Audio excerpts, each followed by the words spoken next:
சர்க்கம் 75. வைஷ்ணவ வில்லின் மகிமை. தசரத ராமா, வீரனே, உன்னுடைய அற்புதமான ஆற்றலை பற்றி கேள்விப்பட்டேன். சிவவில்லை முறித்த வரலாற்றையும் விவரமாக தெரிந்து கொண்டேன். வில்லை முறித்தல் என்ற உன்னுடைய செயல் மிகவும் ஆச்சரியமானது, சிந்தித்து பார்க்க முடியாதது. அதை கேட்டுவிட்டுத்தான் மங்களமான இன்னொரு வில்லை எடுத்துக்கொண்டு நான் இங்கே வந்திருக்கிறேன். மிகவும் அஞ்சத்தக்கதும் ஜமதக்னியால் கொடுக்கப்பட்டதுமான இந்த பெரிய வில்லை வளைத்து நாணேற்றி உன்னுடைய சொந்த பலத்தை எனக்கு காட்டு. இந்த வில்லில் நாணேற்றுவதில் உன் தோள் திறமையை கண்ட பின்னர் இருவரிடையே போர் என்ற முறைப்படி நான் உன் வீரத்தை அங்கீகரிப்பதைப் போல உன்னுடன் தனி ஒருவனாக போரிடுகிறேன்.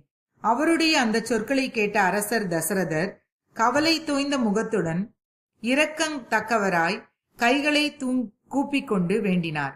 சத்திரியர்களின் மேலிருந்த கோபத்தை அழித்து விட்டீர்கள். தாங்கள் அந்தனர், மிக்க புகழ் பெற்றவர். சிறு பிள்ளைகளான என் புதல்வர்களுக்கு தாங்கள் அபயம் அளிக்க வேண்டும். வேத பாராயணத்தையே வாழ்க்கை நெறியாக கொண்டிருக்கும் பிருகு முனிவரின் குலத்தில் தோன்றியவர் தாங்கள். இந்திரனிடம் வாக்குறுதி தந்து ஆயுதங்களை துறந்து விட்டீர்கள்.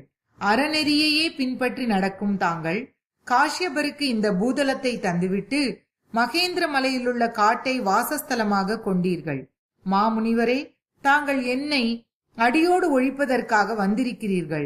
ராமன் ஒருவன் மட்டும் கொல்லப்பட்டால் நாங்கள் யாரும் உயிர் பிழைத்திருக்க மாட்டோம். இவ்வாறு தசரதர் சொல்லிக் கொண்டிருப்பதையெல்லாம் பராக்கிரமசாலியான பரசுராமர் செவியில் ஏற்றுக்கொள்ளாமல் ராமனை நோக்கியே பேசினார். மிக உயர்ந்த தெய்வீகமான உலக புகழ்பெற்ற உறுதியான ஆற்றல் மிக்க முதன்மையான நன்கு வடிவமைக்கப்பட்ட 2 விற்கள் முன்னர் விஸ்வகர்மாவினால் செய்யப்பட்டன.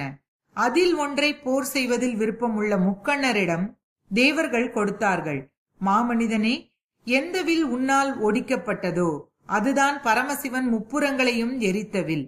எவராலும் நெருங்க முடியாத 2வது வில் தேவர்களால் விஷ்ணுவுக்கு கொடுக்கப்பட்டது. விஷ்ணுவிடம் கொடுக்கப்பட்ட அந்த வில் நான் கொண்டு வந்திருக்கிற இதுதான். காக்குத்தனே, இதுவும் ருத்ரனுடைய வில்லுக்கு ஈடான பெருமையை கொண்டது. அப்போது தேவர்கள் எல்லோரும் பிதாமகரான பிரம்மாவிடம் சொன்னார்கள், நீலகண்டர், விஷ்ணு ஆகியோரின் பலாபலத்தை ஒப்பிட்டு பார்க்க விரும்புகிறோம். தேவர்களின் எண்ணத்தை புரிந்து கொண்ட பிரம்மா அவ்விருவருடைய ஆற்றலை தெரிந்து கொள்வதற்காக பகைமையை மூட்டினார். பகைமை முற்றி ஒருவருக்கொருவர் வெற்றி கொள்ள விரும்பிய நீலகண்டர் விஷ்ணுவின் இடையே மயிர்கூச்சலை உண்டாக்கும் மாபெரும் போர் உண்டாயிற்று. அப்போது பேராற்றல் கொண்ட சிவதனுஷ் விஷ்ணுவின் ஹூங்கார ஒலியினாலே செயல் இழந்து போயிற்று. அதை போல முக்கண்ணரான மகாதேவர் மரக்கட்டை போல ஆனார். அப்போது முனிவர் சாரணர்களோடு தேவர்கள் ஒன்று கூடி பிரார்த்தித்தார்கள். முதன்மையான தேவதைகளான அவ்விருவரும் சாந்தமடைந்தார்கள். விஷ்ணுவினுடைய சக்தியால் சிவன் கையில் இருந்த வில் செயலிழக்க செய்யப்பட்டதை பார்த்து முனிவர் கூட்டங்களும் தேவர்களும் விஷ்ணுவை உயர்ந்தவராக கருதினார்கள். கோபம் கொண்ட ருத்ரன் விதேக மன்னர்களில் பெரும் புகழ் கொண்ட ராஜரிஷி தேவராதன் கையில் அம்புகளுடன் தன்னுடைய வில்லை கொடுத்தார். ராமா, விஷ்ணுவால் கையாளப்பட்ட இந்த வில் தனக்கு மேல் ஒன்றில்லாதது. வெற்றியை கொடுப்பது. பிருகுகுலத்தில் தோன்றிய ரிஷிகரிடம் ஒப்புயர்வில்லாத வைப்பு பொருளாக ஒப்படைக்கப்பட்டது. ஆன்ம பலம் பொருந்திய ரிஷிகர் யாராலும் செய்ய முடியாத கர்மாக்களை செய்தவரும் மகாத்மாவும் என்னுடைய தந்தையுமான ஜமதக்னியிடம் தெய்வநலம் திகழும் இதனை கொடுத்தார்.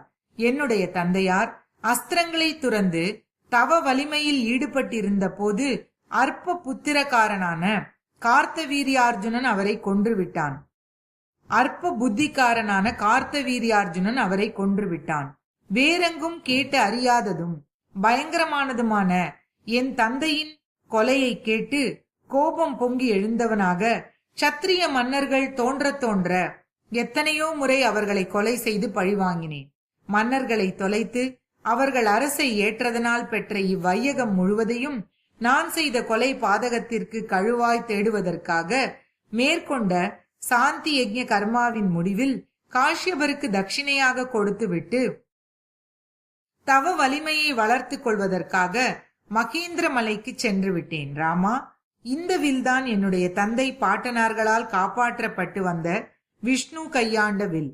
சத்திரியர்களுடைய தர்மத்தின்படி உத்தமமான இந்த வில்லை கையினால் தூக்கி காட்டு. எவராலும் வெற்றி கொள்ள முடியாத அம்பை உத்தமமான இந்த வில்லில் இணைத்து நாணேற்று. காக்குத்தா, உன்னால் அவ்விதம் செய்ய முடிந்தால் அதை பார்த்த பின்னர் உன்னுடன் ஒருவர் என்ற துவந்த யுத்தம் செய்கிறேன். ஸ்ரீமத் வால்மீகி ராமாயணம் பாலகாண்டத்தில் 75வது சர்க்கம் முற்றிற்று.